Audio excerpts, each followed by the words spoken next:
They found Ranger Mike Hollis's body 3 days after he went missing, or at least what was left of it. His remains were scattered across a half-mile stretch of the Appalachian Trail near McAfee Knob in Virginia. The official report called it an animal attack, likely a black bear, but I know better. The wounds weren't consistent with bear claws or teeth.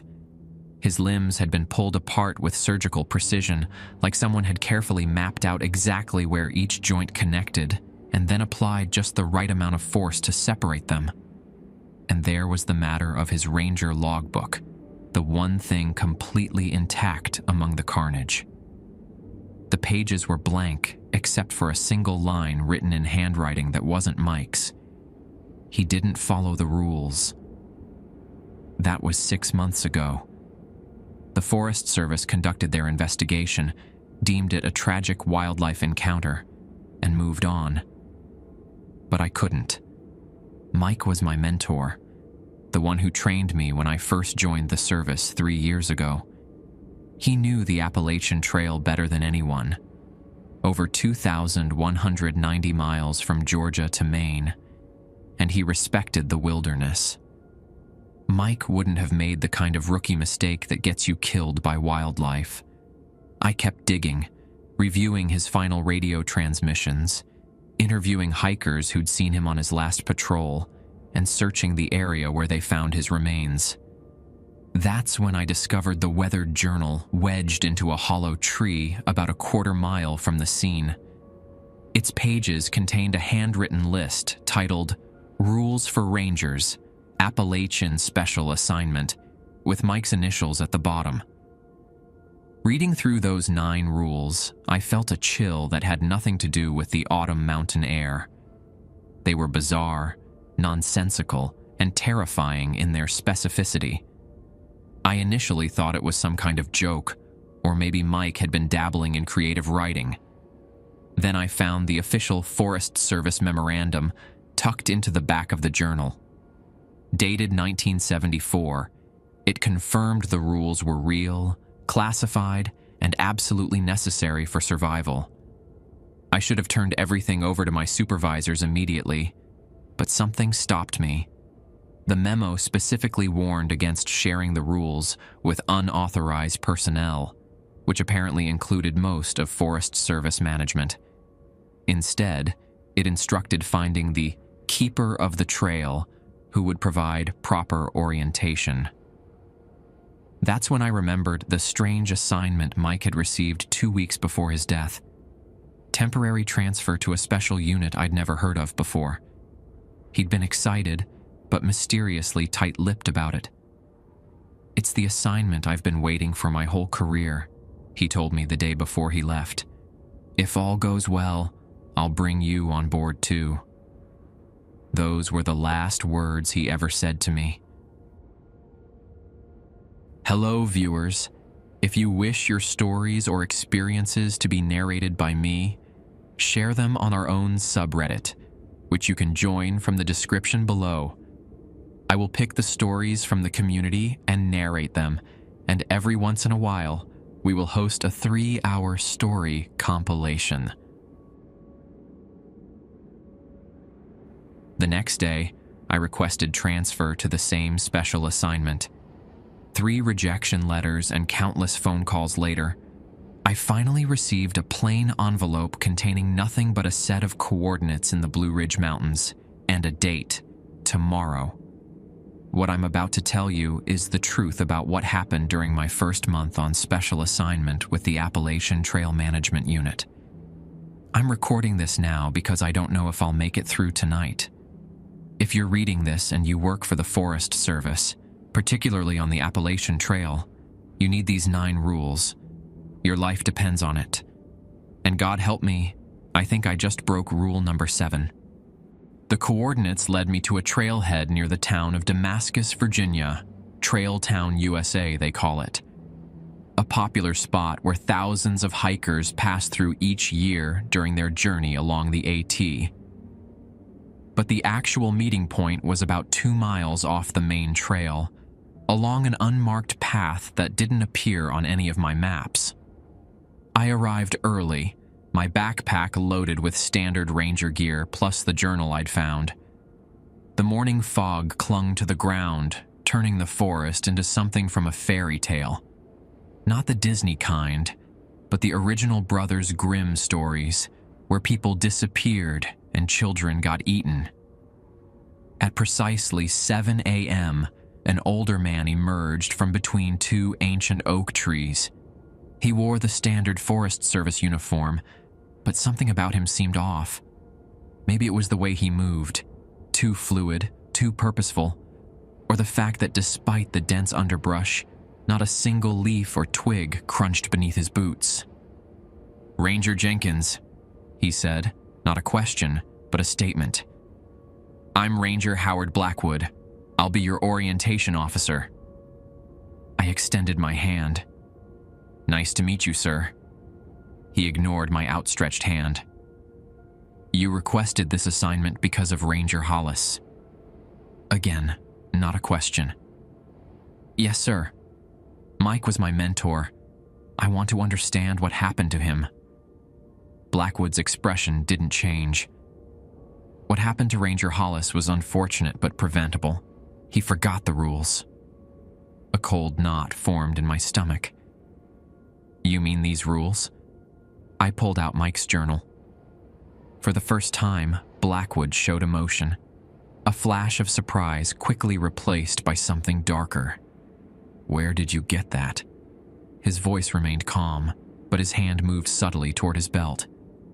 "Found it near where they discovered Mike's body." He extended his hand. "I'll take that now." "With all due respect, sir, I'd like to keep it. For Mike." We stood there, the tension building between us, until Blackwood finally nodded. "Very well. But understand that having those rules doesn't mean you comprehend them. That's what orientation is for." He turned and began walking deeper into the forest. "Follow me. Stay exactly 10 paces behind at all times." That was my first exposure to the rules in action, though I didn't realize it then. We hiked for nearly an hour, moving away from the established trail into increasingly dense forest. The trees grew older here, massive trunks covered in thick moss. I noticed we were following a subtle path marked by small stacks of 3 rocks, trail markers invisible to anyone not looking for them. "The Appalachian Trail is old," Blackwood said without turning around. "Older than America. Older than the indigenous peoples who lived here before colonization. Some stretches follow paths that have existed for thousands of years." I knew this already. Any ranger working the AT did, but I sensed he was building to something more. "What most people don't know," he continued, "is that the trail isn't just a path through the wilderness. In certain places, at certain times, it's something else entirely." "Something else like what?" I asked. "A boundary, a seam." He paused. "A door." Before I could ask what the hell that meant, we emerged into a small clearing. At its center stood a modest cabin that, despite its remote location, appeared well-maintained. A thin spiral of smoke rose from its chimney. "This will be your post for the next month," Blackwood said. "You'll patrol a 15-mile stretch of the AT from here. Most of it is normal trail. Beautiful views, day hikers, through hikers making their way north or south depending on the season." He turned to face me, his eyes hard. "But there's a 3-mile section that requires special attention. It's why we're here, why the special unit exists." Inside the cabin, Blackwood directed me to a worn wooden table where he unfolded a detailed map of my patrol area. He circled a section between McAfee Knob and Tinker Cliffs. "This is where the boundary thins," he said. "Especially between dusk and dawn. That's when you'll need the rules." He pointed to Mike's journal. "May I?" Reluctantly, I handed it over. Blackwood flipped through the pages until he reached the list of rules. He tapped the page with a weathered finger. These are correct but incomplete. Ranger Hollis didn't receive full orientation before. He trailed off. Let me walk you through them properly. Blackwood pulled out a crisp new Ranger logbook and began writing. His hand moved with deliberate precision as he outlined 9 rules. When he finished, he pushed the book toward me. Memorize these. Your life depends on it. I looked down at the page. Always walk the trail counterclockwise during night patrols. If you hear someone calling your name from off the trail, ignore it, even if it sounds like someone you know. Never approach or speak to hikers wearing all red. If you encounter a hiker walking backward on the trail, turn around immediately and return to the cabin. Trail markers should always appear in groups of 3. If you see a single marker or a group of 2 or 4, you've strayed onto a false trail. Retrace your steps. Carry a silver object on your person at all times. Never stay at McAfee Knob or Tinker Cliffs after sunset. If the trail appears to split into 2 identical paths, take neither. Wait 5 minutes, then proceed. If you see yourself on the trail ahead, run the other way and don't stop until you reach the cabin. What is all this? I asked, trying to keep my voice steady. Are these some kind of procedural codes? Blackwood's expression remained impassive. No codes, no metaphors. Follow them exactly as written. He stood up. Your first patrol begins at sunrise tomorrow. I suggest you get some rest. As he reached the door, he paused. One more thing, Jenkins. Ranger Hollis was a good man, but he made a critical mistake. What was that? I asked. He thought he understood why the rules exist. You don't need to understand. You just need to follow them. With that, he was gone, leaving me alone in the cabin with a list of impossible rules and the growing certainty that I had made a terrible mistake coming here. I barely slept that night. The cabin creaked and settled in ways that sent my imagination spiraling. Twice I bolted upright, convinced I'd heard someone whisper my name from the darkened corners of the room. By the time dawn broke, painting the eastern sky in watercolor pinks and oranges, I'd convinced myself that Blackwood was playing an elaborate prank, some kind of hazing ritual for the new ranger. But as I prepared for my first patrol, a nagging voice in my head reminded me of the state they'd found Mike in. Whatever was happening here, it wasn't a joke. I methodically packed my day bag: water, trail mix, first aid kit, radio, map, compass, flashlight, and the ranger logbook with those bizarre rules. I hesitated at the last item on Blackwood's list: a silver object. The only silver thing I owned was a money clip my father had given me when I graduated college. I slipped it into my breast pocket, feeling slightly ridiculous. The morning patrol was uneventful. I hiked the first 12 miles of my assigned section, encountering nothing more threatening than a group of weekend backpackers and a pair of trail runners. The Appalachian landscape was stunning: rolling mountains blanketed in dense forest, occasional clearings offering breathtaking panoramas of the Blue Ridge Mountains stretching to the horizon. Around noon, I reached the boundary of what Blackwood had called the special section between McAfee Knob and Tinker Cliffs. Nothing visibly distinguished it from the rest of the trail. Same dirt path, same green tunnel of trees, same blue blazes marking the way.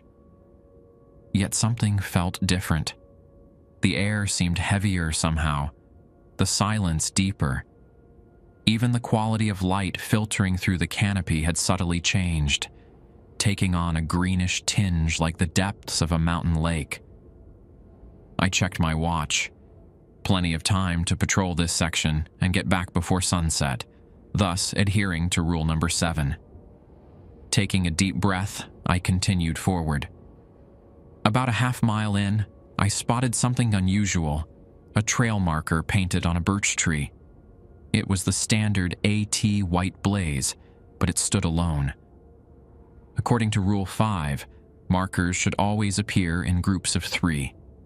I stopped, surveying the area carefully. 20 feet ahead, I spotted 2 more blazes side by side on another tree. 3 total, but not grouped together. Did this count as a violation of Rule 5? I pulled out the logbook and reread the exact wording. Trail markers should always appear in groups of 3. If you see a single marker or a group of 2 or 4, you've strayed onto a false trail. This was 1 marker, followed by 2 more. Not quite a group of 3, but not explicitly forbidden either. After a moment's hesitation, I decided to proceed cautiously. 100 yards later, the trail began to climb steeply toward McAfee Knob, one of the most photographed spots on the entire AT. The iconic rock outcropping offered a stunning view of the Catawba Valley. As I rounded a bend, I spotted a hiker sitting on a fallen log, adjusting his bootlaces. He looked up as I approached. "Afternoon, Ranger," he said with a friendly smile. "Afternoon," I replied. "Beautiful day for hiking." "Sure is." He stood, and I noticed his attire. Red shirt, red pants, even red hiking boots. My heart skipped a beat. Rule 3. Never approach or speak to hikers wearing all red. Too late. I'd already greeted him. But maybe the rule only applied to initiating contact. The man seemed normal enough, middle-aged with a salt and pepper beard and kind eyes. "Say, I was wondering if you could point me toward the nearest water source," he asked, taking a step toward me. My filter broke, and I'm running low. I took an instinctive step back. "There's a spring about 2 miles back the way you came." I kept my response curt, fighting the instinct to be helpful. "Much obliged," he said, but made no move to leave. "You must be new. Haven't seen you on this section before." "First day," I admitted, then immediately regretted offering personal information. His smile widened slightly. "First days are important. They set the tone." He cocked his head slightly. "You finding everything normal so far?" Something about the way he emphasized normal sent a chill down my spine. "All good," I said, forcing casualness into my voice. "If you'll excuse me, I need to complete my patrol." I started walking past him, maintaining distance. As I did, he spoke again, his voice somehow different, deeper, resonant in a way that made my teeth ache. "The mountains have eyes, Ranger Jenkins. Old eyes. They're watching you now." I froze. I hadn't told him my name. When I turned back, the trail was empty. The man in red had vanished, though there was nowhere he could have gone. Steep rock face on one side, sheer drop on the other. The only sign he'd been there at all was a single red hiking sock lying on the log where he'd been sitting. I forced myself to continue the patrol, my hand occasionally patting my breast pocket to confirm the silver money clip was still there. The trail narrowed as it approached McAfee Knob, hugging the mountainside. The famous outcropping came into view, a dramatic slab of rock jutting out over the valley below. A group of hikers were taking turns posing for photos on the edge. I checked the time, 3:30 p.m. Plenty of daylight left, but I remembered Rule 7. Never stay at McAfee Knob or Tinker Cliffs after sunset. I made a mental note to leave no later than 6 o'clock to be safe.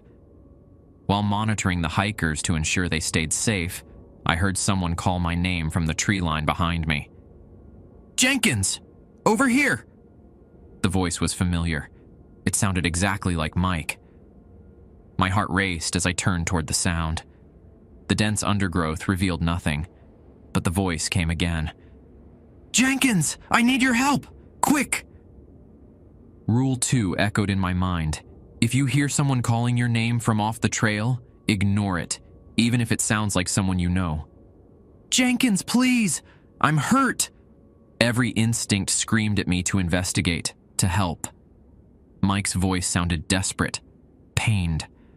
But I remembered Blackwood's words. Follow them exactly as written. With tremendous effort, I turned away and focused on the hikers. "Did you hear that?" I asked the nearest person, a woman in her 30s with a Georgia to Maine cap.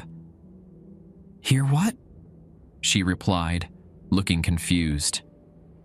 The calling continued for another 10 minutes, growing increasingly desperate, then angry, and finally fading into an inhuman wailing that made several hikers look around nervously, though none seemed to hear it as clearly as I did.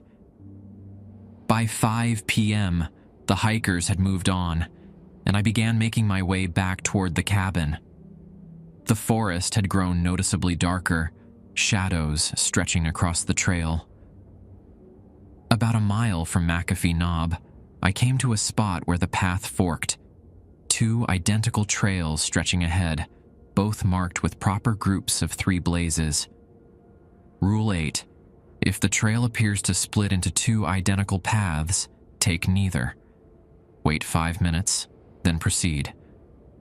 I checked my watch and waited, feeling foolish but unwilling to test the consequences. As the seconds ticked by, I studied both paths. They looked perfectly identical. Same width, same curve, same pattern of rocks and roots. It was as if someone had copied and pasted a section of trail. At exactly 5 minutes, I looked up to find only one path ahead of me. The fork had vanished as if it had never existed. The rest of the hike back was mercifully uneventful, though I couldn't shake the feeling of being observed, not just by wildlife or other hikers, but by the forest itself. As the cabin came into view, I spotted Blackwood waiting on the porch, his expression unreadable. "How was your first patrol?"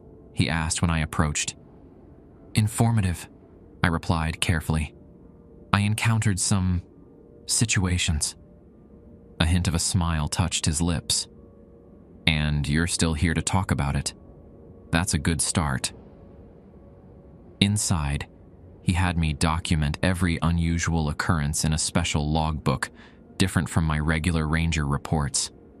As I described the man in red and the duplicate paths, Blackwood nodded as if I was confirming what he already knew.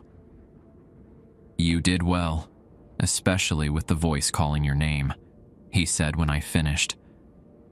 "Most new rangers fail that one the first time." "What would have happened if I'd answered?"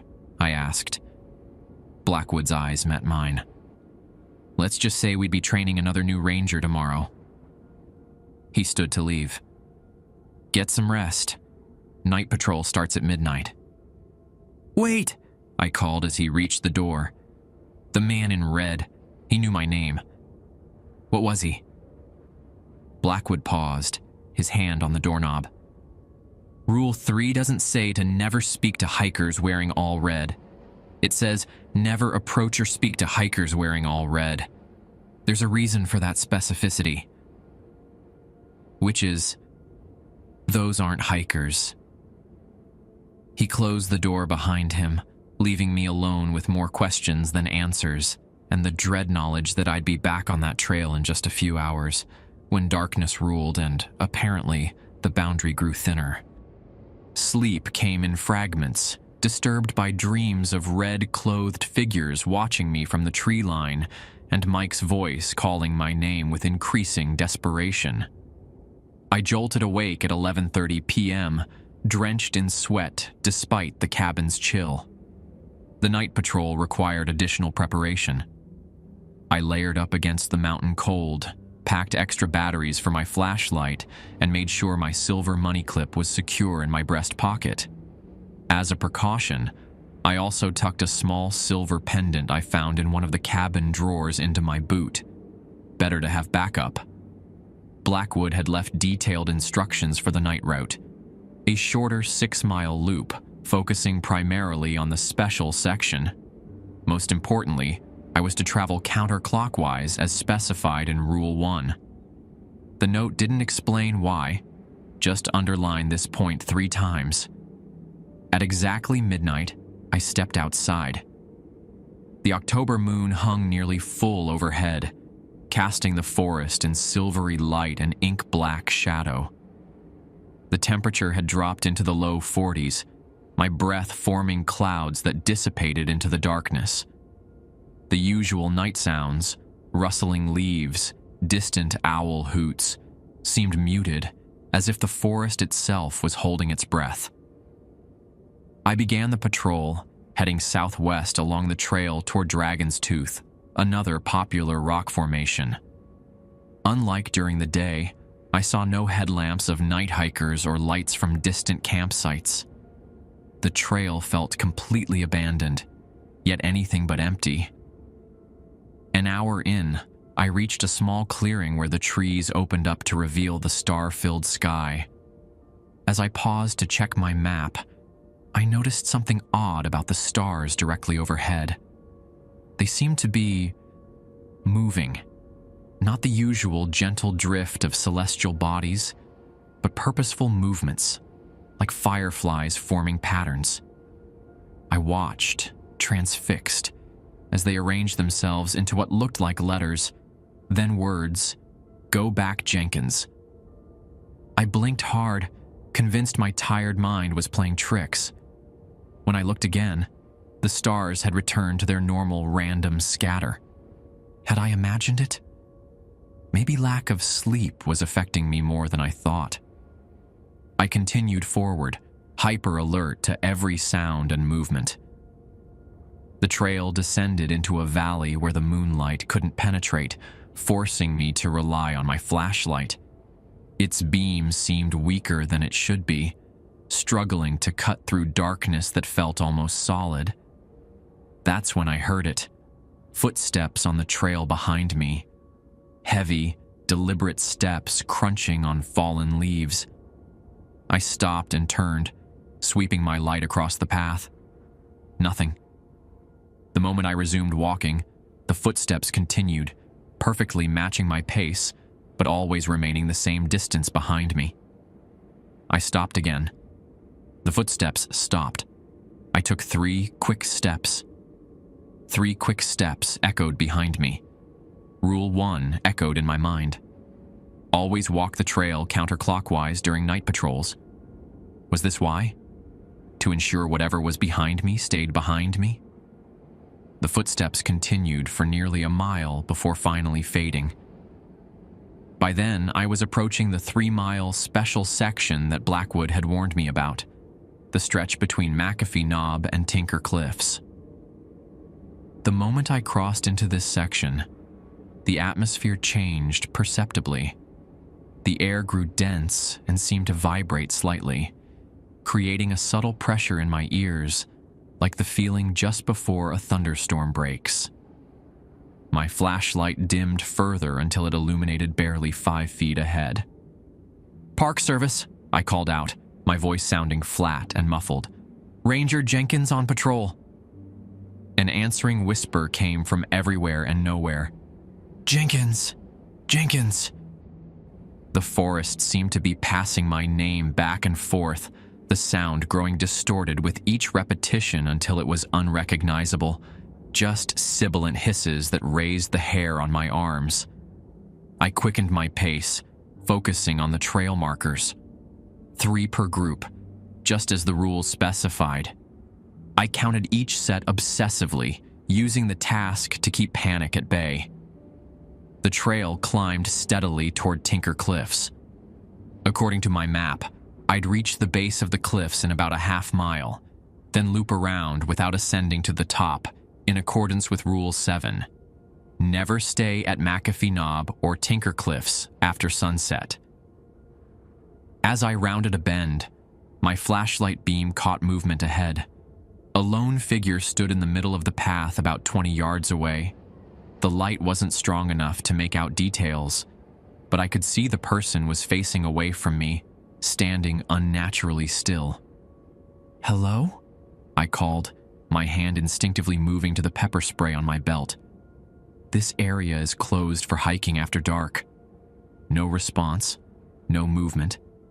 I took a cautious step forward, and the figure began to walk, backwards toward me, feet sliding smoothly over the uneven ground without stumbling. Rule 4 slammed into my consciousness. If you encounter a hiker walking backward on the trail, turn around immediately and return to the cabin. Without hesitation, I spun on my heel and began walking rapidly in the opposite direction. The rules didn't say to run, and somehow I sensed that running would be a mistake. Instead, I maintained a brisk pace, resisting the overwhelming urge to look back. I could hear it following, not the matching footsteps from before, but a sound like something heavy being dragged. Scrape, pause, scrape, pause, coming steadily closer. Just focus on the trail, I told myself. Follow Rule 1, continue counterclockwise. Don't look back. The dragging sound grew louder, close enough now that I could feel a cold draft on the back of my neck with each scrape. My fingers closed around the silver money clip in my pocket, drawing strange comfort from its solid presence. Suddenly, the trail markers ahead changed. Instead of groups of 3, I now saw sets of 4 blazes on each tree. According to Rule 5, I'd strayed onto a false trail. But that was impossible. I'd been following the correct path, hadn't taken any turns. How could the trail itself have changed? The dragging sound behind me grew louder still. I had seconds at most before whatever was following would reach me. Rule 5. If you see a single marker or a group of 2 or 4, you've strayed onto a false trail. Retrace your steps. But retracing my steps would mean walking directly toward the backward walking figure, breaking Rule 4. Trapped between contradicting rules, I made a split-second decision. I pulled out the silver money clip and pendant, one in each hand, and stepped off the trail into the dense underbrush. Not forward or backward, but sideways, creating a third option where the rules gave me none. I pushed through mountain laurel and rhododendron, creating as direct a route as possible toward where I believed the main trail continued. Branches clawed at my face and clothing. The forest seemed to actively resist my progress, thickets becoming denser the harder I pushed. Behind me, the dragging sound had stopped. Instead, I heard a high, thin keening, like wind through a narrow crack, but with disturbing undertones that sounded almost like language. After what felt like hours, but was probably only minutes, I broke through to what appeared to be the main trail again. Checking the blazes, I confirmed they were in proper groups of 3. I'd managed to bypass the false trail section. Relief was short-lived. As I turned to continue counterclockwise, I spotted a figure ahead on the trail. The moonlight revealed enough detail to freeze my blood. It was me. Same uniform, same build, same gear. Even at a distance, there was no mistaking my own silhouette. Rule 9. If you see yourself on the trail ahead, run the other way and don't stop until you reach the cabin. This time, running was explicitly prescribed, and I didn't hesitate. I turned and sprinted back the way I'd come, no longer caring about what might be following. Pure survival instinct took over. I ran until my lungs burned and my legs threatened to buckle. The trail became a blur of moonlight and shadow. Behind me, I heard my doppelganger giving chase, its footfalls matching mine exactly but slightly out of sync, creating an eerie echo effect. I don't know how long I ran or how far. The night and forest became a surreal nightmare landscape where distance and time lost meaning. At some point, I realized the footsteps behind me had stopped. Still, I didn't slow until the cabin's outline appeared ahead, its single window glowing with warm light. I burst through the door, slamming it shut and dropping the security bar into place. Only then did I collapse into a chair, gasping for breath, heart hammering against my ribs. Blackwood sat calmly at the table, a cup of steaming coffee in his hands. He showed no surprise at my dramatic entrance. "You saw your double?" he said. Not a question. I nodded, still too winded to speak. He pushed a mug of coffee toward me. "Drink. It helps." The coffee was black and bitter, but it steadied my hands. After a few sips, I found my voice. "What the hell was that thing?" "We call it a walker," Blackwood replied. "It's not actually you, just wearing your form, like a suit." "Why?" "To replace you." I stared at him. "Replace me? You mean, if it catches you, it takes your place, returns to the cabin in your body while you..." He trailed off. "Well, you're not you anymore." The implication hit me like a physical blow. Is that what happened to Mike? He saw his double but didn't run? Blackwood's expression softened slightly. Hollis knew the rules, followed them for years. But he got curious, started testing boundaries. He sighed. The last night anyone saw him alive, he told another ranger he was going to try to communicate with his walker. Said he had a theory that they weren't dangerous if you approached them correctly. I thought of the note found with Mike's remains. He didn't follow the rules. "The rules aren't arbitrary," Blackwood continued. "They're like immune responses. The trail, the real trail, the ancient one that existed before the AT was even marked, it's alive in its way. And in certain places, it's thin." Thin? Like a membrane between our world and somewhere else. The thin places shift and change, but they've always been strongest in these mountains. The Cherokee knew it, the early settlers too. He took a sip of his coffee. "Our job isn't just trail maintenance or helping lost hikers. We're wardens of the boundary. The rules keep us safe while we do that work." I rubbed my face, exhaustion and fear creating a dangerous cocktail in my system. "So this walker, it's still out there, wearing my face?" "For now," Blackwood nodded. "But it can't maintain the form for long without making contact with you. By sunrise, it'll shed your appearance. And if I encounter it again, same rule applies. Run the other way. Don't stop until you reach safety." He stood up. "You did well tonight, Jenkins. Many first-timers don't make it back from their initial night patrol." As he reached the door, a thought struck me. Blackwood, if the walkers take people's forms to replace them, and we're supposed to run from them... I hesitated, almost afraid to voice the question. "How do I know you're really Blackwood?" The older ranger smiled. The first genuine smile I'd seen from him. "Good question. You're learning." He reached into his pocket and withdrew a small silver object, a badge with strange markings I didn't recognize. Silver repels them. They can't touch it or carry it. That's why Rule 6 exists. He placed the badge on the table between us. "Get some rest. You're off patrol until tomorrow afternoon." As the door closed behind him, I stared at the silver badge, then at my own hands, still clutching the money clip and pendant. The rules were real. The danger was real. And somehow, I'd survived my first night on the trail. But Mike's voice still echoed in my memory. "If all goes well, I'll bring you on board too." What exactly had he discovered that made him break the rules? And why did I have the sinking feeling that I was still missing crucial information about this assignment?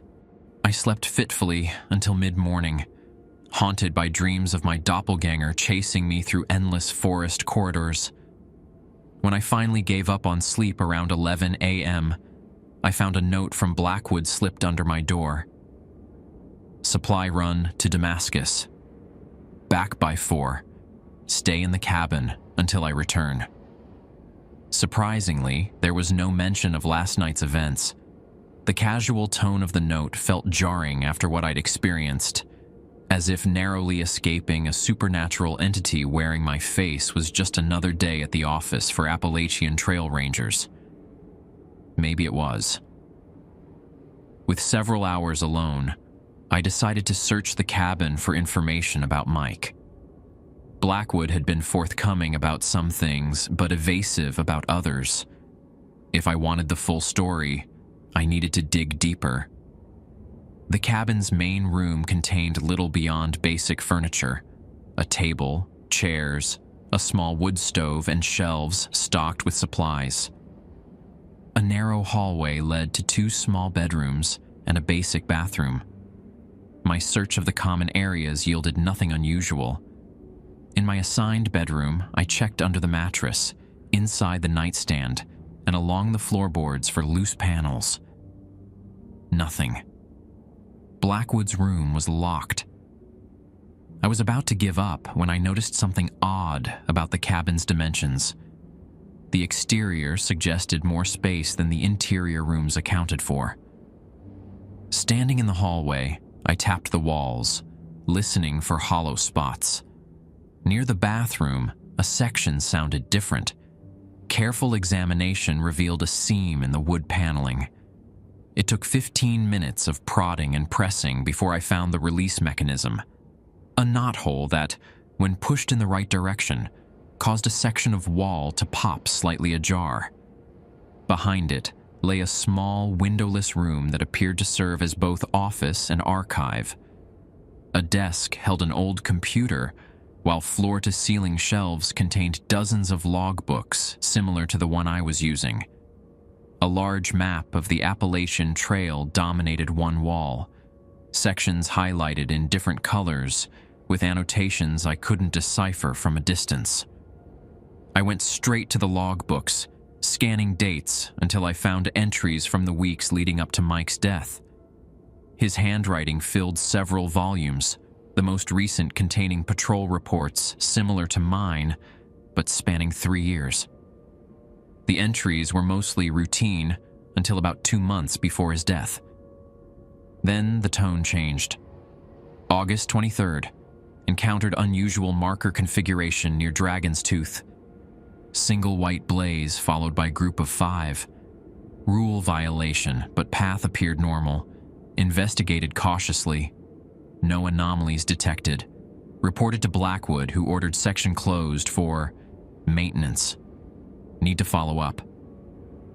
August 29th. Second walker sighting this week. This one didn't take my form but appeared as a child. Rule 3 doesn't specify children. Need clarification. September 5th. Found cairn arrangement at Tinker Cliffs that doesn't match any on record. 7 stones in spiral pattern. Native American. Took photos for research. September 12th.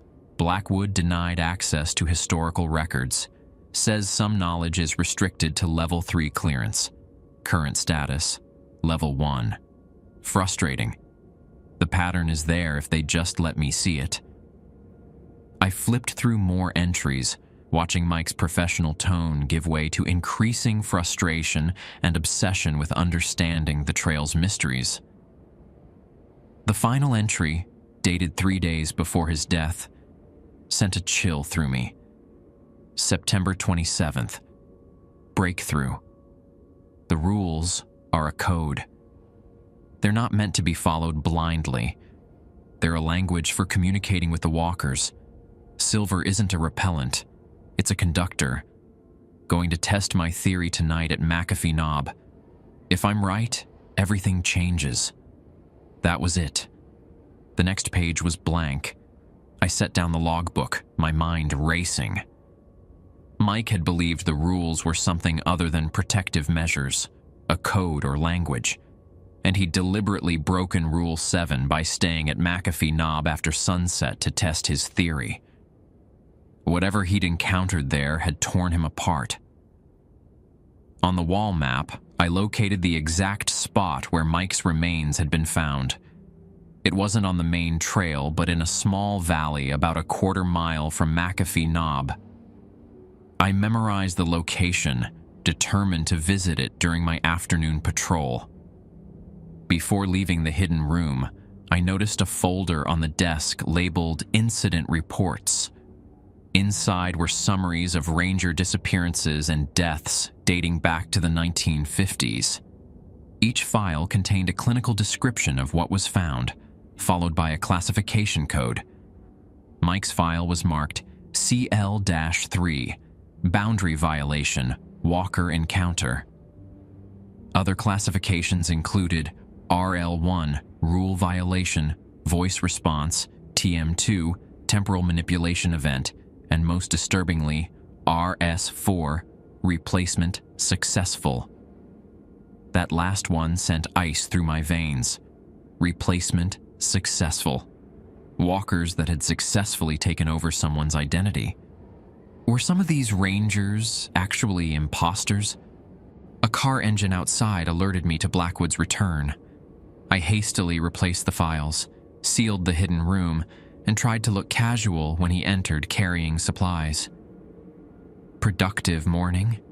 he asked, eyeing me suspiciously. "Just resting," I lied, still processing last night. He nodded slowly. "First Walker encounter is always rough. You handled it well." I helped unpack the supplies, waiting for the right moment to ask the question burning in my mind. Finally, as Blackwood prepared for his own patrol, I took the chance. "I've been thinking about Mike," I said carefully.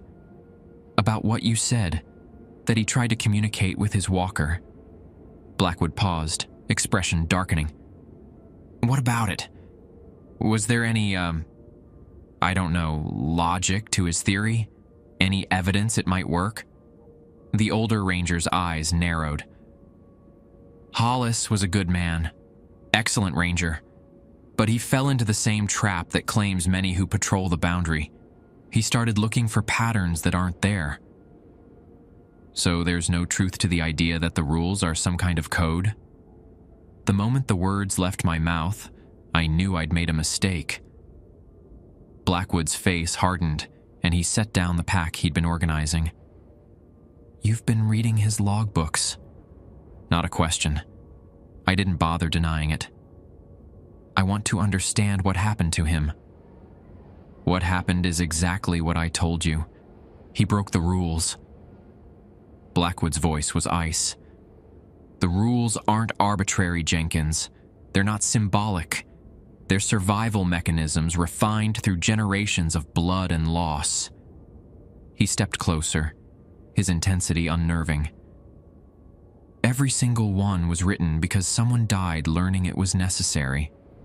They're not meant to be interpreted or decoded. They're meant to be followed. But what if—" "There are no what-ifs on the boundary," he cut me off. "There's what works and what gets you killed. Or worse. Worse than killed?" Blackwood's expression shifted subtly. "You read the incident reports too, didn't you? The classifications?" I nodded. "Then you saw RS4 cases." He sighed. "Replacement successful. When a walker takes someone's place permanently." A chill ran down my spine. "How do you know it's happened?" "Little inconsistencies at first. Memory gaps, behavior changes. But the biggest tell is their relationship with silver." He tapped his own pocket where I knew he kept his silver badge. "They can mimic the form perfectly, but they can't touch silver without revealing themselves." He studied me for a long moment. "That's why we all carry it, why we all test each other occasionally. Management likes to call it ongoing verification protocol, but old-timers just call it the silver test. I thought of the money clip in my pocket. Had Blackwood been testing me all along? "Your afternoon patrol starts in an hour," he said, changing the subject. "Standard route. Be back before sunset." "What about night patrol?" "Not tonight. I'll handle it." He paused at the door. "And Jenkins?" "Stay on the marked trail this time. No detours to where they found Hollis." As the door closed behind him, I realized two things. First, Blackwood somehow knew exactly what I'd been planning. And second, his warning had only strengthened my resolve to visit the site of Mike's death. Whatever had happened to Mike, whatever he'd discovered that made him break the rules, I needed to see it for myself, even if it meant breaking a few rules of my own. I checked my watch. 1 hour until patrol. Just enough time to prepare, and to make sure my silver money clip was securely in my pocket. Because one thing was becoming increasingly clear. In this job, the only person you could truly trust was yourself. And sometimes, not even that. I left for my afternoon patrol with 2 objectives: complete my assigned route and investigate the site where Mike had died. The autumn day had turned moody, with low clouds skimming the ridgelines and a brisk wind sending leaves spiraling down from the canopy. The regular portion of my patrol passed without incident, just normal hikers enjoying the trail, unaware of what lurked in its special sections. I made friendly conversation, checked permits, and provided trail information as any ranger would. All the while, I was planning my detour. According to the map I'd studied, reaching the location where they found Mike's remains would require going off-trail about a quarter-mile east of McAfee Knob. The official report said he'd been found in a small valley with unusual rock formations, a place not marked on standard trail maps. As I approached McAfee Knob, I kept a vigilant eye out for any signs of Blackwood. He hadn't specified where he'd be patrolling, but I suspected he was watching me more closely after our conversation. The last thing I needed was for him to catch me deliberately visiting the one place he'd warned me to avoid. McAfee Knob was busy with hikers as usual, groups taking turns posing for photos on the famous outcropping. I performed my ranger duties, keeping everyone a safe distance from the edge, while scanning the surroundings. No sign of Blackwood or anything supernatural, just stunning views of the Catawba Valley below, now shrouded in patches of mist that gave the landscape an otherworldly quality. By 3:30 p.m., the crowd had thinned as hikers headed back to complete their day trips before dark. I checked my watch, about 2 hours until sunset. Enough time to visit the site and return to the trail before breaking Rule 7. When the last hikers were out of sight, I slipped into the dense forest east of the knob. No path led the way. I navigated using my compass and the mental map I'd memorized. The terrain quickly grew challenging, steep slopes covered in loose shale, thickets of mountain laurel forming nearly impenetrable walls, fallen trees creating obstacles that had to be climbed over or crawled under. The forest felt different here. Older, wilder. The usual trail sounds of distant hikers and birdsong faded, replaced by an oppressive silence broken only by my own labored breathing and the occasional snap of branches beneath my feet. After 20 minutes of difficult hiking, I reached a ridgeline that offered a view of the small valley below. What I saw made me pause. The valley wasn't a natural formation. It was almost perfectly circular, as if someone had pressed a giant cookie cutter into the mountain. At its center stood a cluster of standing stones arranged in a pattern that was clearly deliberate. I pulled out my binoculars for a better look. 7 stones of varying heights formed a rough circle, with an 8th, larger stone in the center. They were weathered and covered in lichen, suggesting great age. But something about their placement felt wrong, too precise, too intentional for a natural arrangement. This had to be the cairn arrangement Mike had mentioned in his logbook entry, the one he'd photographed and researched. I made my way down the steep slope into the valley, fighting the growing sense that I was making a terrible mistake. Near the bottom, I found the first evidence of what had happened to Mike. Tattered scraps of a Forest Service uniform caught on thorn bushes, stained dark with what could only be dried blood. The temperature seemed to drop as I approached the stone circle. Despite the afternoon hour, the valley was already in deep shadow, the surrounding ridges blocking the sun.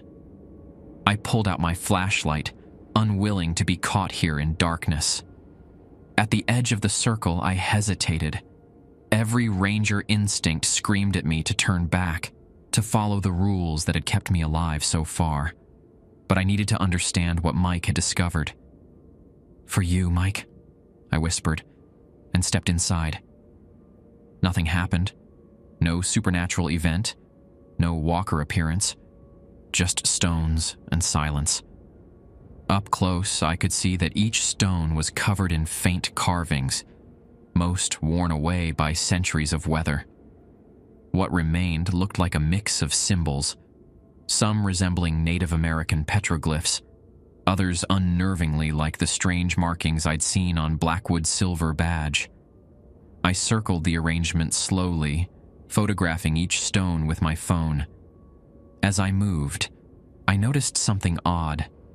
The stones seemed to shift slightly in my peripheral vision, as if adjusting their positions when I wasn't looking directly at them. In the center of the circle, where the largest stone stood, the ground was discolored. Dark stains soaked deep into the soil. Mike's blood. This was where he had died, where whatever he'd summoned or encountered had torn him apart. I knelt to examine the area more closely and noticed something half buried in the dirt. A small silver object gleaming dully in my flashlight beam. Carefully, I brushed away the soil to reveal a silver pocket watch. The case was engraved with the Forest Service emblem, and below it, the initials M.H., Mike Hollis. When I picked it up, the watch was ice cold despite the warm soil it had been buried in. As I held it, the temperature seemed to drop further, my breath suddenly visible in front of me. The watch began to vibrate in my palm, subtle at first, then with increasing intensity. I should have dropped it immediately, but curiosity overrode caution. I pried open the case. Inside wasn't a clock face, but a small mirror. And in that mirror, I didn't see my own reflection. I saw Mike. Not the Mike I had known. Strong, confident, always smiling. This Mike had hollow eyes and skin stretched too tight across his bones. When he spoke, his voice emerged from the watch in a dry whisper that somehow carried perfectly in the silent valley. "Jenkins, you came." I nearly dropped the watch in shock. "Mike? How?" "Not much time," he interrupted, his image flickering. "They'll know you're here soon." "Who? The walkers?" "Blackwood. The others. They're not what they seem." His voice grew urgent. "The rules aren't protection. They're containment." "Containment?" "I don't understand." "Not keeping things out." Mike's image wavered like a bad transmission. "Keeping something in. All of us. This place isn't what we think." A low rumble of thunder sounded from the darkening sky. The wind picked up suddenly, sending leaves swirling around the stone circle. "The rules are a lock," Mike continued. "I found the key, in the watch, the patterns." His image stuttered, breaking apart like a bad video signal. "Mike, what patterns? What are you trying to tell me?" "Seventh rule is the anchor. Break it at the right moment and you can... Static interrupted his words. When his face reappeared, it was contorted in pain. Don't trust Blackwood. He's been replaced. Years ago.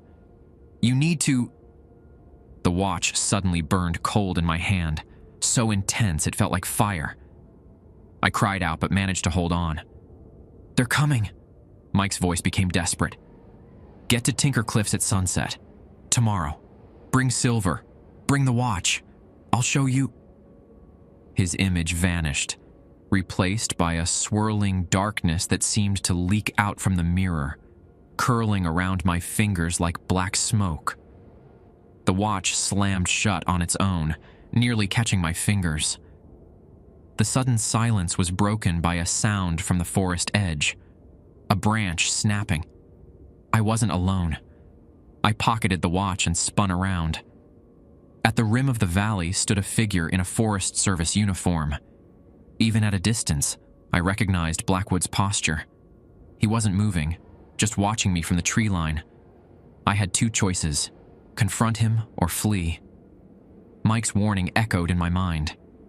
Don't trust Blackwood. He's been replaced. If true, the man watching me wasn't Blackwood at all, but a walker who had taken his place. Perhaps years ago, according to Mike. An entity that had been monitoring new rangers, enforcing the rules not for protection, but for containment. I chose a third option. Just checking the area, sir, I called out with forced casualness. Heard reports of unusual activity from hikers. Blackwood remained motionless for several seconds, then raised his hand in acknowledgement. Anything to report? His voice carried clearly across the valley, unchanged from our earlier conversation. Nothing significant, I lied, feeling Mike's watch like a burning coal in my pocket. Heading back to the trail now. I began climbing the slope toward him, taking the most direct route out of the valley. Each step felt like walking into a trap, but showing fear would only confirm his suspicions. As I approached, Blackwood's expression remained neutral, but his eyes were sharp, assessing. You shouldn't be off trail in this area, Jenkins, especially not there. He nodded toward the stone circle below. Sorry, sir. Won't happen again. What's that in your pocket? He asked suddenly, eyes fixed on the bulge where I'd stashed the watch. My mind raced. If Blackwood was truly a walker, he couldn't touch Silver, but the watch had been buried in the ground for months. If it still had protective properties, why hadn't the walker that killed Mike been affected by it? Unless Mike hadn't been killed by a walker at all. Just my GPS unit. I patted my pocket without removing the watch. Battery died. That's why I was a bit turned around. Blackwood studied me for a long moment. We should head back. Storm coming in. He gestured to the darkening sky. Together, we hiked back to the main trail in uncomfortable silence. I could feel his eyes on me, searching for any sign that would reveal what I'd found. I focused on keeping my breathing steady and my expression neutral. When we reached McAfee Knob, the last hikers were hurrying off the mountain as thunder rumbled closer. The air had taken on the electric quality that precedes a major storm, and the temperature was dropping rapidly. I'll finish the patrol, Blackwood said. You head back to the cabin. We'll talk more tonight. The way he said it, we'll talk more tonight, sent a chill through me that had nothing to do with the weather. It wasn't a suggestion. It was a command, possibly a threat. Yes, sir, I replied, playing the obedient ranger. As I started down the trail, Blackwood called after me. Jenkins. I turned back. Sir? Remember Rule 6. He tapped his breast pocket where he kept his silver badge. Always carry silver. Storms like this, they stir things up on the boundary. I nodded and continued down the trail, hyper-aware of his gaze following me until I rounded a bend and disappeared from view. Only then did I allow myself to breathe normally, my hand closing around Mike's watch in my pocket. The storm broke just as the cabin came into view. Lightning split the sky, and rain began to fall in sheets. I sprinted the final distance, soaked to the skin by the time I reached the porch. Inside, I dried off and changed clothes, then carefully examined the watch I'd found. In the cabin's light, I could see more details, small symbols engraved around the rim of the case, matching some I'd seen on the standing stones. The mirror inside was unlike any I'd seen in a normal pocket watch, with a depth that seemed impossible given the watch's size. Mike's words echoed in my mind. The 7th rule is the anchor. Rule 7. Never stay at McAfee Knob or Tinker Cliffs after sunset. He wanted me to break that rule. To be at Tinker Cliffs at sunset tomorrow with the watch. To see whatever he had discovered. The rain hammered on the cabin roof as I sat contemplating this impossible choice. Follow the rules that had kept me alive so far, or trust the ghostly image of my dead mentor who claimed those very rules were a form of imprisonment. Lightning flashed, momentarily illuminating the cabin in harsh white light. In that instant, I caught sight of something outside the window, a face pressed against the glass, watching me. My face. But in the next flash, it was gone. The walker was still hunting me. And tomorrow, I would have to decide which posed the greater danger, the entity trying to replace me, or the rules I'd been told would protect me from it. Blackwood didn't return until well after midnight. I feigned sleep when I heard his footsteps on the porch, then listened as he moved around the cabin. Twice he paused outside my bedroom door. I could see his shadow in the crack beneath it, but he didn't enter. I kept Mike's watch clutched in my hand beneath the pillow, drawing strange comfort from its cold metal surface. Sleep eventually came in restless bursts, filled with dreams of walking backwards through endless forest corridors while searching for my own reflection. Morning arrived gray and subdued, the storm having passed but leaving a persistent mist that clung to the mountains. Blackwood was already gone when I emerged, but a note awaited me on the table. Supply run to Roanoke. Back late. Complete standard day patrol. No night patrol scheduled. The words, "No night patrol," were underlined 3 times. The message seemed clear. Stay away from Tinker Cliffs at sunset. I made coffee and sat contemplating my options. Mike's words rattled in my head. Don't trust Blackwood. He's been replaced. If true, then Blackwood's emphatic instruction was suspect. But if Mike was wrong, or if the entity in the watch wasn't Mike at all, then breaking Rule 7 could be a fatal mistake. The watch sat on the table before me, innocuous, except for the unnatural chill it radiated. I opened it again, hoping for another message, but the mirror inside showed only my own tired reflection. My patrol that day was mechanical. I went through the motions while my mind worked through scenarios. By mid-afternoon, I'd made my decision. I would go to Tinker Cliffs at sunset, but I'd prepare for every contingency. Back at the cabin, I gathered supplies, extra flashlights, batteries, emergency flares, first aid kit, water, protein bars, and most importantly, every silver item I could find. Besides my money clip and the watch, I discovered a silver letter opener in the desk drawer, a tarnished silver spoon in the kitchen, and a thin silver chain abandoned in the bathroom. I distributed these items throughout my clothing, pockets, boot, inside my hat, creating a sort of silver armor. As an additional precaution, I wrote down everything I'd learned so far, sealed it in an envelope addressed to Forest Service headquarters, and hid it under a loose floorboard I'd discovered in my bedroom. If I didn't return, maybe someone would find it. I departed at 4:30 p.m., giving myself ample time to reach Tinker Cliffs before the 6:43 p.m. sunset. The forest felt watchful as I hiked, shadows deepening between the trees despite hours of daylight remaining. Twice I paused, certain I heard footsteps paralleling my path, but saw nothing when I investigated. The trail to Tinker Cliffs wound steadily upward, traversing rocky terrain before emerging onto the dramatic limestone outcroppings that gave the area its name. Unlike McAfee Knob's single dramatic overlook, Tinker Cliffs offered a series of jagged rock formations stretching along the ridgeline for nearly half a mile.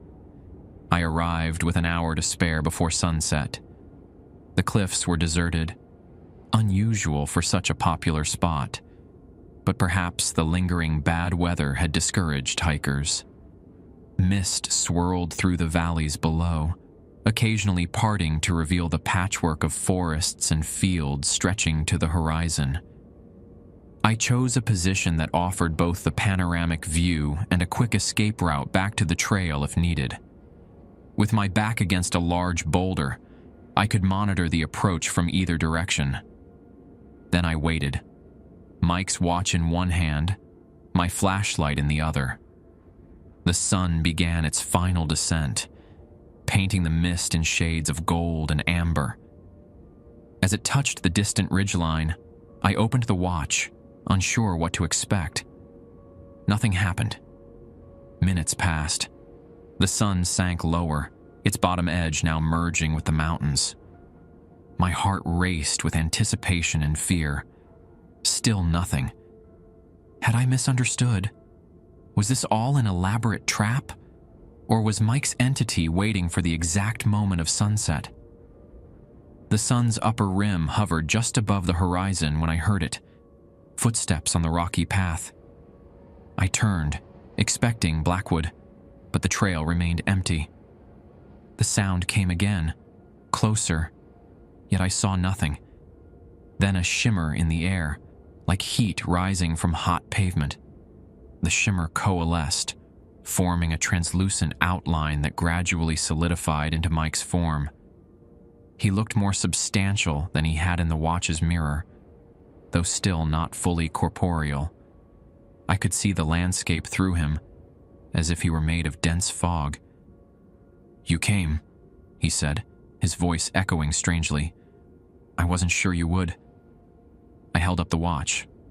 "What is this, Mike? What happened to you?" "It's complicated." His form flickered as a gust of wind passed through it. "We don't have much time." "Are you dead?" A sad smile crossed his spectral face. "Yes and no. My body is gone, but I'm trapped. Between states. Between places. The walker that attacked you—" "There was no walker," he interrupted. "That's the lie they tell to keep us following the rules." My confusion must have shown on my face. Mike's ghost, or whatever it was, moved closer, his form becoming more defined as the sun slipped further behind the mountains. The Appalachian Trail isn't just a trail, Jenkins. In certain places, it's a boundary between worlds, but not in the way Blackwood told you. What do you mean? This world, our Earth, it's like a prison, a containment zone, and we're not the prisoners. His image flickered again. "We're the wardens."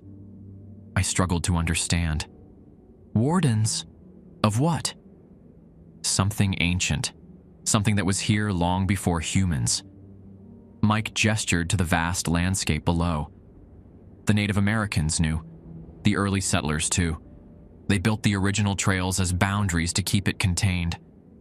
The Appalachian Trail was formalized over those ancient paths." "What is it?" I asked, dreading the answer. "They don't have a name in our language. The Cherokee called them Nunahi, the Immortals. European settlers called them fair folk or the hidden people. Mike's expression darkened. But those are just comfortable names for something far older and more alien. The sun disappeared completely, leaving only a golden afterglow on the horizon. As darkness crept over the cliffs, Mike's form grew more solid, more present. The rules aren't protection from walkers, he continued. There are no walkers, only reflections, echoes of ourselves trying to communicate from the other side. The other side of what? The boundary. Mike pointed to where I'd seen my doppelganger. When you see yourself on the trail, that's not something trying to replace you. It's a version of you that crossed over, trying to warn you. My head spun with this revelation. But the backward walking figures? The hikers in red? Manifestations of the boundary thinning. Signs we're taught to fear to keep us from investigating. His voice took on an urgent quality. The silver doesn't repel anything. It conducts. It's a key to crossing safely. Crossing? Crossing to where? The real world. Mike's ghost looked at me intently. This place, this entire reality, is the containment zone. We're inside the prison, not guarding it from outside. The watch in my hand grew colder, the chill spreading up my arm. Behind Mike, I noticed the darkening landscape beginning to shift. Outlines blurred. Distances seemed to contract and expand. The stars emerging overhead arranged themselves in configurations I'd never seen in any night sky. "What do you want me to do?" I asked, voice barely above a whisper. "Break the 7th rule, which you're doing now, while holding silver at the boundary. It creates a temporary door." He gestured to the watch. "That's not just silver. It's a focal point I created, tuned to this specific location. A door to where? Freedom. Reality." His form rippled like a reflection in disturbed water. I managed to partially cross before Blackwood caught me. He destroyed my body, but the watch preserved part of me. Enough to try again with help.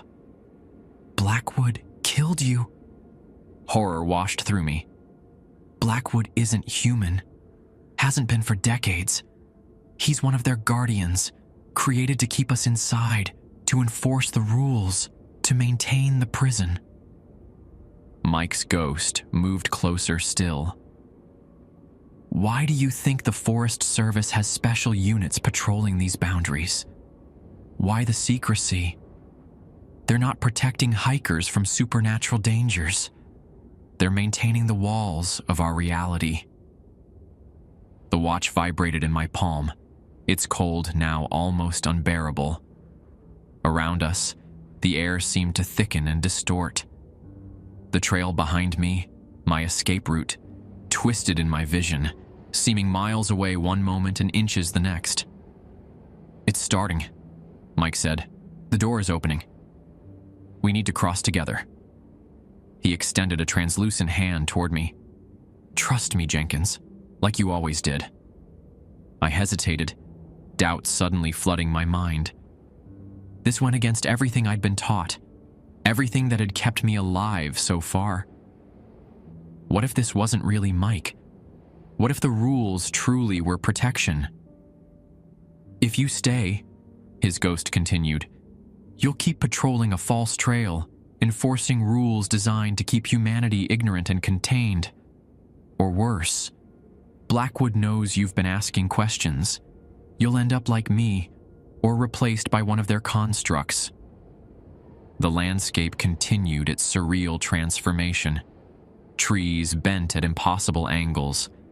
The cliffs beneath my feet seemed to breathe. In the valley below, lights appeared. Not the expected twinkle of distant towns, but strange, flowing patterns that moved with deliberate purpose. "Choose now," Mike urged. "The door won't stay open long."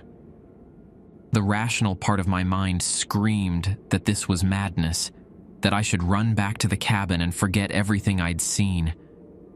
But another part, the part that had always trusted Mike, that had sensed something fundamentally wrong about this assignment from the beginning, pushed me forward. I took a step toward Mike's outstretched hand. A shout from behind froze me in place. "Jenkins, stop!" Blackwood emerged from the distorted trail, moving with unnatural speed. But something was wrong with his appearance. In the deepening twilight, his outline seemed to waver and shift, his proportions subtly wrong.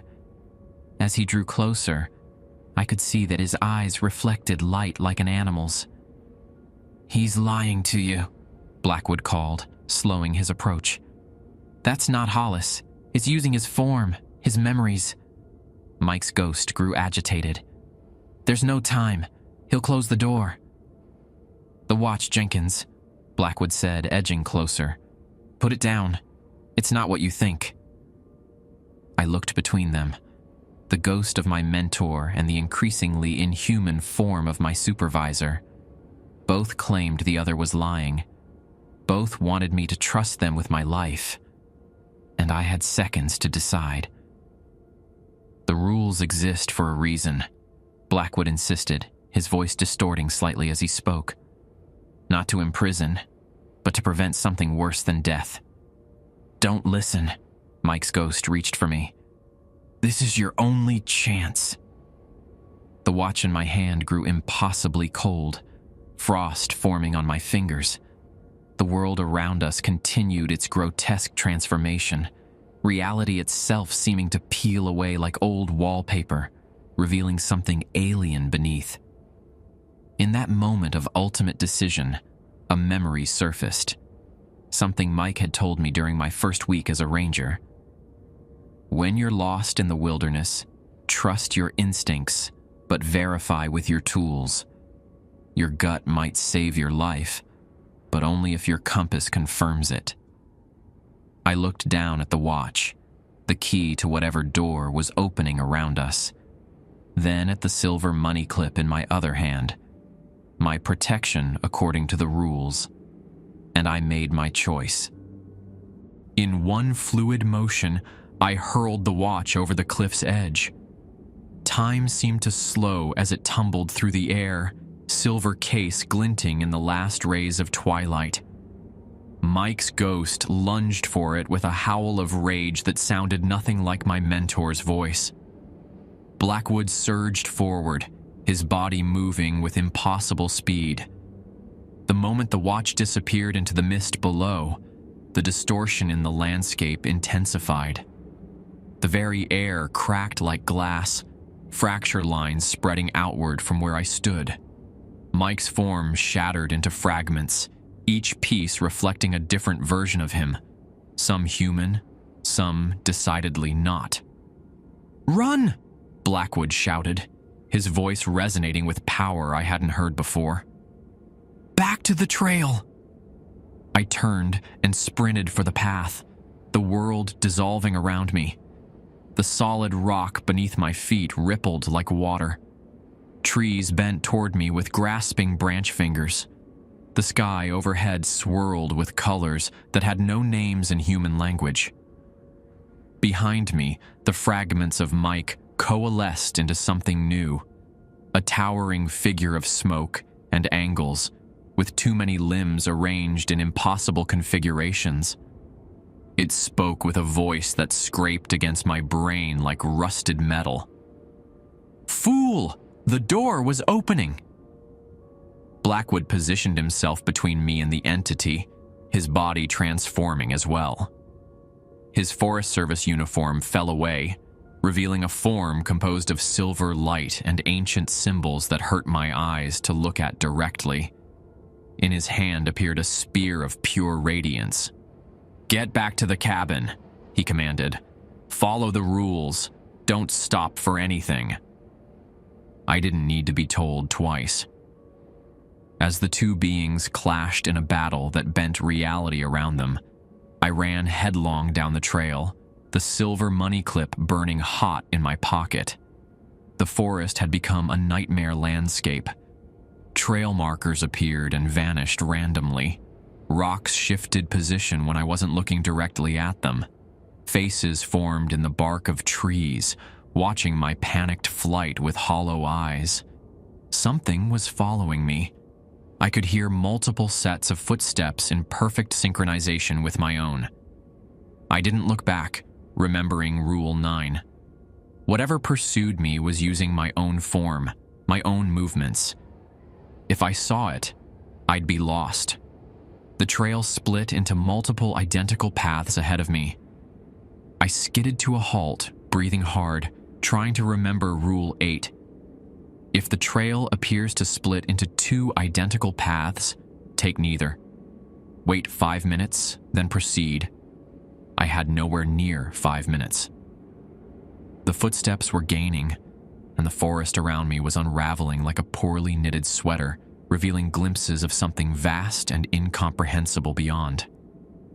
A voice that was my own but not my own echoed from behind. "We can show you the truth." I clutched the silver money clip so hard it cut into my palm, drawing blood. The pain cleared my head enough to remember Blackwood's words from my first day. The rules aren't arbitrary, Jenkins. They're survival mechanisms refined through generations of blood and loss. I counted slowly to 5, focusing on the physical sensation of the silver against my skin, the solid ground beneath my feet. On the count of 5, I looked up to find a single path before me once again. Without hesitation, I continued running.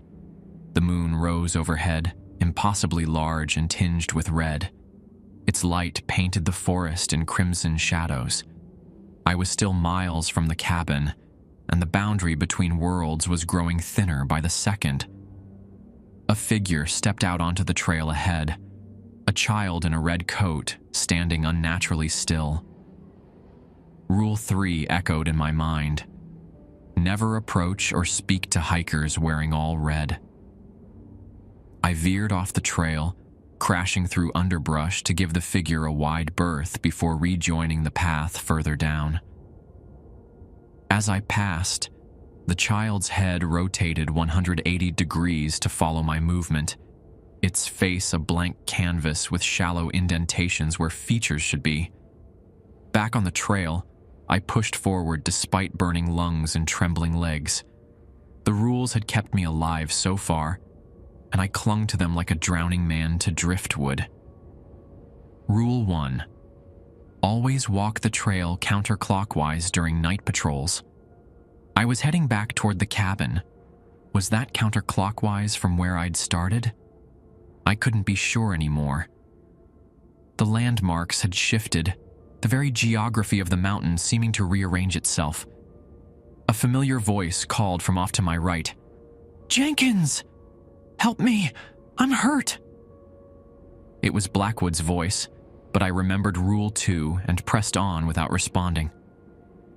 The trail markers appeared in groups of 4 now, a violation of Rule 5. I'd strayed onto a false trail, but I had no idea how to find the correct path in this twisted version of reality. The forest had become a labyrinth designed to trap me. In desperation, I pulled out my compass, hoping for some objective measure of direction in this shifting landscape. The needle spun wildly, sometimes completing full rotations before settling briefly in a new orientation, then spinning again. Think, Jenkins. What would Mike, the real Mike, do? I forced myself to stop and regulate my breathing. Panic was the enemy now. The silver money clip had grown hot again in my hand, almost burning. I focused on that sensation, using the pain to anchor myself. The compass continued its erratic behavior, but I noticed something. Each time the needle paused, it pointed in the same direction for a split second before resuming its spin. That couldn't be coincidence. I took a chance and moved in that direction, pushing through dense underbrush and over fallen logs. There was no trail here, but the compass needle steadied slightly with each step, its wild rotations becoming less frequent. Progress was painfully slow. The forest grew denser, more hostile. Thorny vines snagged my clothing and scratched my skin. The ground became boggy, each step requiring tremendous effort. Strange sounds echoed all around. Whispers in languages I'd never heard, mocking laughter, the crack of branches that sounded eerily like breaking bones. After what felt like hours, I stumbled onto what appeared to be a game trail, narrow and barely visible, but a path nonetheless. The compass needle had stopped its spinning and now pointed steadily ahead. I followed this new trail as it wound through increasingly unfamiliar terrain. The vegetation changed, becoming more primordial. Ferns grew chest-high, mosses glowed with faint bioluminescence, fungi the size of dinner plates clung to massive tree trunks. Just as my strength was about to give out, I spotted light ahead, the warm yellow glow of a cabin window. Relief flooded through me. Somehow, against all odds, I'd found my way back. I staggered the final 100 yards, practically falling against the cabin door. My hands shook so badly I could barely work the latch. When I finally tumbled inside and slammed the door behind me, the contrast between the nightmare forest and the cabin's mundane interior was so stark I nearly wept. But my relief was short-lived. This wasn't my cabin. The layout was the same, single room with a wood stove, table, chairs, but everything was subtly wrong. The furniture was positioned differently. The supplies on the shelves were brands I didn't recognize, with packaging in a language that resembled English but wasn't quite right. Photos hung on the walls showing people in Forest Service uniforms, one of which looked exactly like me, standing next to a version of Mike that seemed alive and well. A logbook lay open on the table. I approached cautiously and read the last entry, dated today. Encounter with boundary breach at Tinker Cliffs. Entity attempted to cross using modified silver conductor. Containment successful but difficult. Entity displayed unprecedented adaptation to our rules. Require immediate reinforcement at North Junction. Jenkins. The handwriting was mine, but I hadn't written this. Cold realization washed over me. I wasn't back at my cabin. I'd crossed over somehow, into the world Mike's entity had been trying to reach. Or perhaps a third reality altogether. The compass in my hand had stopped working completely, its needle hanging limp. The silver money clip had cooled, now feeling like ordinary metal. A sound outside made me freeze. Footsteps on the porch, followed by the rattle of the doorknob. I looked frantically for somewhere to hide, but the cabin offered no concealment. The door swung open, and I found myself face to face with myself. The other Jenkins showed no surprise at seeing me. He, or it, simply nodded as if confirming a suspicion, then spoke in my exact voice. "You've broken Rule 9. You've seen yourself on the trail." "This isn't the trail," I managed to respond, backing away until I hit the wall. "It's all the trail," my doppelganger replied cryptically. "Different paths, same boundary." "What are you?" I demanded, clutching the now useless silver money clip. "I'm you." He set down his pack and removed his hat. "Just not the version that's supposed to be in this sector." "I don't understand." "You will." He gestured to the logbook. "Read the earlier entries. All of them, not just the ones you were allowed to see in your reality." Keeping my eyes on my double, I reached for the book and flipped back through the pages. What I read turned my blood to ice. The boundary must be maintained at all costs. Each ranger is assigned a specific reality sector to patrol. Rangers must never encounter versions of themselves from other sectors. This creates instability in the boundary.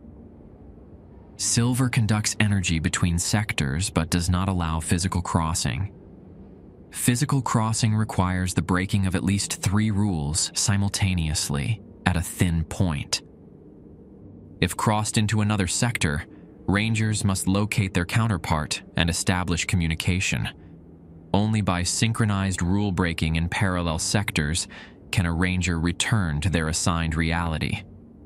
I looked up at my doppelganger, understanding dawning. You're not a walker. You're me from this reality. He nodded. And you're me from Sector 7B. Blackwood is my supervisor too, though my version is still alive after the encounter at Tinker Cliffs. The entity that looked like Mike wasn't Mike, my double confirmed. It's something that lives in the gaps between sectors. It feeds on boundary crossings, grows stronger each time the rules are broken. It takes forms familiar to us, using our memories, our trust.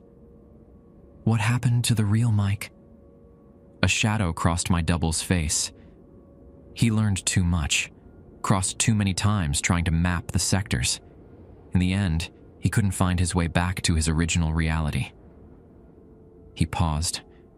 Some versions of him are still out there, lost between sectors, fragmented. I sank into a chair, overwhelmed. So the rules really are protection. Yes and no. They maintain the boundaries between sectors, keep the entities confined to the gaps, but they also keep us separated, isolated in our individual realities. He sat across from me. Some believe that's by design, that someone or something wants humanity fragmented across infinite, nearly identical realities. Blackwood is a warden, existing in all sectors simultaneously, maintaining the boundaries. My double leaned forward. The wardens aren't human, but they're not our enemies either. They're more like immune responses to boundary violations. Outside, the forest had gone completely silent. Even the usual sounds of night creatures had ceased. Something was coming. We don't have much time, my doppelganger said urgently. The entity is still hunting you, and your presence here is causing instability. How do I get back? We need to break the same rule, in the same place, at the same time. Create a synchronized tear that will allow you to slip back into your proper sector. He checked his watch. We have about 10 minutes before the boundary repair mechanisms activate and strand you here permanently. He stood and grabbed his pack. Bring the silver. We'll need it to focus the crossing point. As we stepped onto the porch, I saw the forest had changed again. The trees had grown impossibly tall, their canopies forming a cathedral-like dome overhead. The stars visible through gaps in the leaves were arranged in constellations I'd never seen before. My double pointed to a faint path leading into the darkened forest. That's our way back to Tinker Cliffs. Back there? After what just happened? It's the thinnest point between our sectors right now. He handed me a flashlight.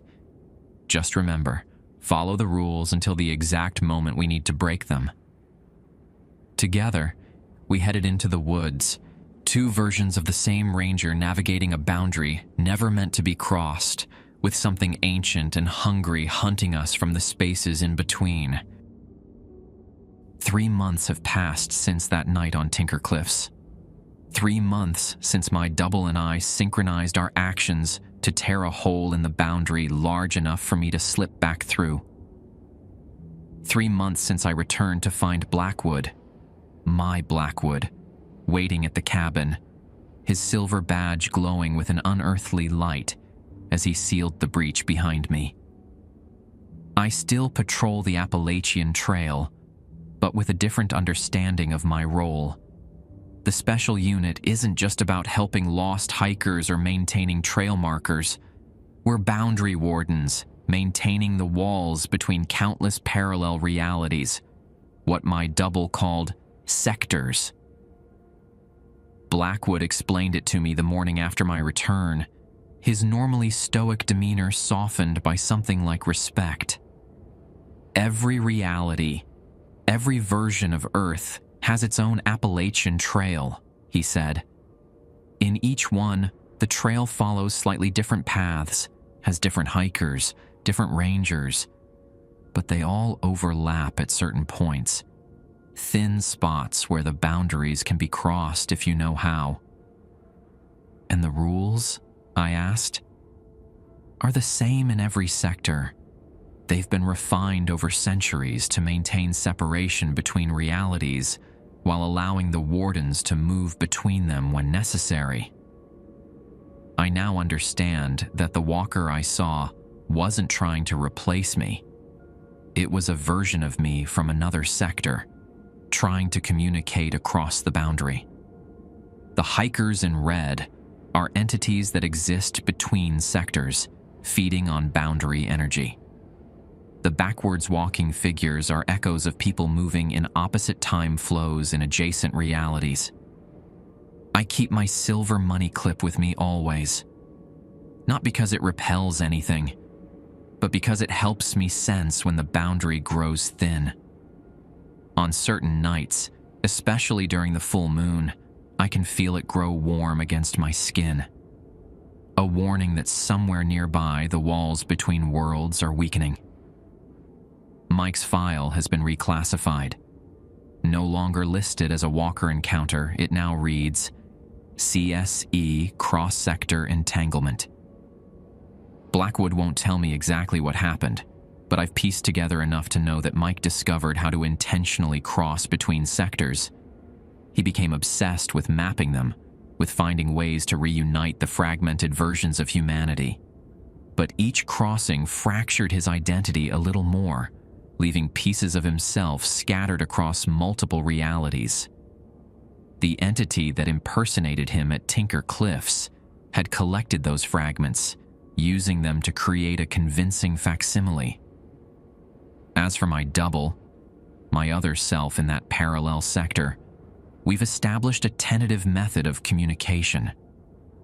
Silver conducts more than just energy between realities.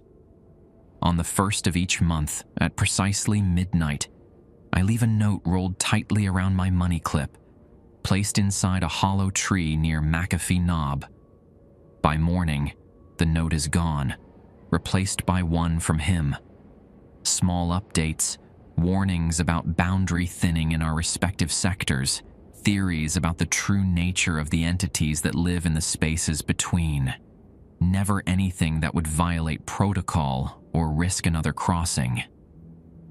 Tonight, I begin training a new ranger for the special unit, a promising young woman named Lisa Chen, who demonstrated remarkable intuition during a boundary fluctuation near Dragon's Tooth last week. I'll teach her the 9 rules, emphasize their importance, but also help her understand their deeper purpose. Because the true horror isn't what lurks in the forest after dark. It's not the voices that call your name or the doppelgangers that wear your face.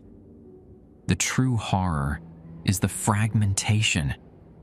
Billions of nearly identical Earths, each with its own version of humanity, separated by boundaries we're forbidden to cross. Each reality believing it's the only one, never knowing what or who exists just on the other side of a rule carefully followed. And sometimes, on those nights when the boundary grows thin and my silver grows warm, I find myself wondering, what would happen if all those rules were broken at once?